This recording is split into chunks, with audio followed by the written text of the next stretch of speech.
Vamos trazer agora a Cristina Serra para a gente conversar. O Edu lembrou agora, a gente já falou com o Guilherme também, o doutor Fernandes também mencionou, né, esse assassinato que aconteceu com um candidato à presidência no Equador. E foi bastante assustador o que aconteceu ontem, a morte com 3 tiros a queima-roupa na cabeça. Fernando Villavicencio foi assassinado saindo de um comício por volta das 6h20, um comício que aconteceu numa escola, por volta das 6h20 ontem em Quito. E depois, enfim, a gente já trouxe algumas atualizações aí para vocês. Já tem um grupo identificado como autor desse assassinato, um grupo ligado a ações criminosas, ao narcotráfico também, que ele combatia. E a gente são imagens fortíssimas, a gente vai mostrar para vocês agora. Peço bastante atenção, porque é de chorar, minha gente. A gente tem um momento do assassinato.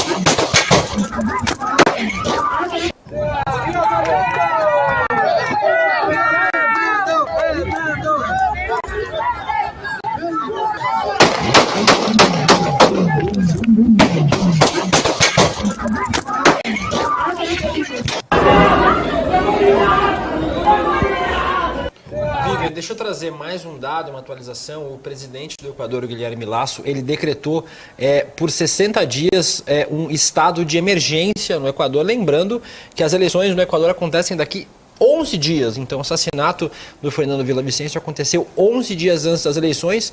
Ele hoje editou um decreto de 12 páginas que por 60 dias restringe alguns direitos como liberdade de reunião e a inviolabilidade do domicílio e de correspondência. Ele revogou um decreto anterior, do dia 23 de julho, que também declarou por 60 dias estado de exceção devido à grave comoção em Durán, na província de Guayas, e nas províncias de Manabí e Los Rios. Então ele assinou, como a Vivian falou, pelo assassinato de um prefeito da cidade de Manta, o Agustín Intriago. Então, hoje o presidente do Equador tirou o estado de exceção e deu um passo adiante, declarou o estado de emergência no Equador. Situação muito grave, né, Cris? Deixa eu passar só mais uma atualização antes da gente jogar para você, Cris. Realmente a segunda morte envolvendo políticos no Equador em um mês, todas atribuídas ao narcotráfico.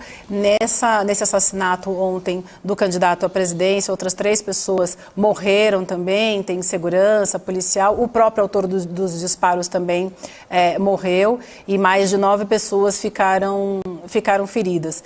E chama muita atenção o teor dessas imagens, a agressividade, e mostra como a gente está refém, né, Cris? Isso deixa a gente bastante preocupado. A gente já viu outros atos, não tem como a gente não fazer uma ligação com o que aconteceu com Marielle. É claro que Marielle não era uma candidata a presidente, mas a gente sabe também que é um crime político.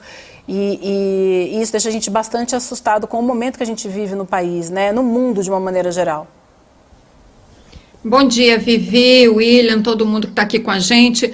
Olha, em primeiro lugar, eu queria destacar que o Fernando Villavicencio é jornalista, fez carreira como jornalista antes de entrar na política e, portanto, esse é um crime que tem esse componente também de um ataque à liberdade de imprensa e liberdade de expressão. Ele era um jornalista investigativo, com muitas denúncias de corrupção.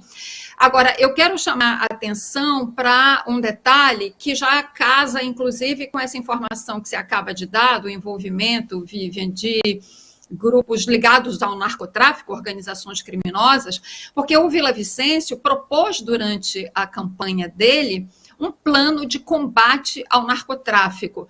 Um plano de combate ao narcotráfico e de combate à mineração ilegal. Ou seja, lá no Equador, tanto quanto aqui no Brasil, esses crimes andam juntos, né? Nós já temos informações suficientes aqui sobre a atuação do crime organizado na Amazônia brasileira. O Equador tem uma porção de floresta amazônica também, e nós já temos informações aqui no Brasil sobre essa associação criminosa. Esses crimes todos andam juntos, né? Tráfico de drogas, mineração ilegal, violações de direitos humanos, tráfico de animais, enfim, é um conjunto de crimes. Pois bem, ele tinha na sua plataforma essa proposta, e isso certamente levou a tudo indica, pelo menos ao que se sabe até agora, né, isso deve estar envolvido com este assassinato bárbaro, brutal. Isso mostra a importância do esquema de segurança. Veja, ele estava cercado de seguranças e ainda assim o narcotráfico é tão profissional, digamos assim, para cometer esses crimes, que conseguiu se aproximar dele e executá-lo dessa forma brutal. Esse crime no Equador e toda a situação de instabilidade política e institucional no Equador neste momento lembra demais. O paralelo que eu mais consigo associar a essa situação de instabilidade no Equador é o da Colômbia, nos anos 80, 90, em que você tinha componentes muito parecidos ao que a gente vê no Equador hoje, que é a atuação de máfias do tráfico de drogas, né, o crime organizado em sua ampla extensão, com infiltração no aparelho de Estado. Você tinha grupos paramilitares, né?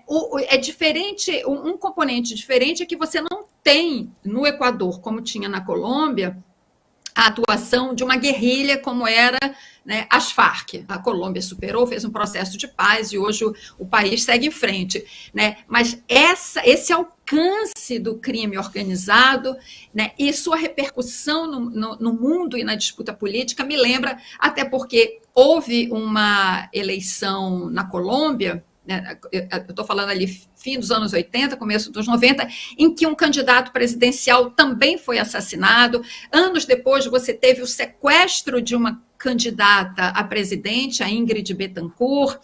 Enfim, então é um cenário de instabilidade política e institucional gravíssimo. A gente teve, pouco tempo atrás, em Guayaquil, que é a segunda cidade mais importante do Equador, uma crise penitenciária também ligada a essa disputa de grupos criminosos, muito séria. Então, é muito triste, eu conheço o Equador, estive lá uns anos atrás, é um país belíssimo, belíssimo, de natureza exuberante, e que tem o arquipélago de Galápagos, que é de uma importância para a humanidade, porque foi lá, né, que no século XIX, o cientista britânico Charles Darwin passou por lá e, estudando espécies animais nas ilhas do arquipélago de Galápagos, desenvolveu, a partir dali, ele desenvolveu a teoria da evolução das espécies.